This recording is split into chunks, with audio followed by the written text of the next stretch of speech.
Ik vond het joet noffelijk waar. Ik koers zo nog even boeten staan. Net volle wind, de zender er even bij. Nou, dan wie het haast nooit niet. Maar we zullen de komende dagen nog meer en meer in het novemberwaar te lonen komen. Joen en vannacht flink opklarings, dat toch een temperatuur tussen de 2 en de 4 graden. Budget op plakken frost onder groen. Maar ik kon eens op mist en daar toch misschien wel hier en daar wat gladens. In de kustgebieden luidt de temperatuur maar 6 of 7 graden wat hoger die had ik van het watergebied. En dan de wind, die zal zwak of matig wijzen, komt uit west tot zuidwest waai. Ja, die waarschuwing van mist, die stit ik van meneer Petit, autoluten skrabien en misschien hier en daar wel wat gladens. Het zou we samen kennen. En dan terug naar Monodai. Eerst nog die mist, dan de zinnen, letter bij mist en bewolking, temperaturen Monodai op de dag waarop Sinterklaas uw provincie ons docht. Nou, Sinterklaas treft het. De zinnen erbij en die temperaturen 9,5 graden, mooi de ik wijzen. De wind net al te sterk, matig en vrij krachtig en die komt uit west tot zuidwest waai.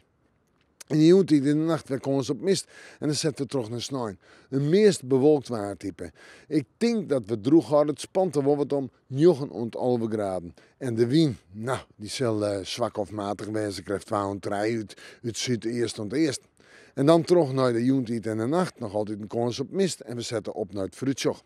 Manje, een beroende loft, een bewolkte dag, waarschijnlijk droeg en een temperatuur om er bij de zon graden heen. Tiesje, wat rein. Ik een beetje zinnen, vooral in het kust- en watergebied. En staan 8 graden. En op Waasje wordt het zo'n 6 graden.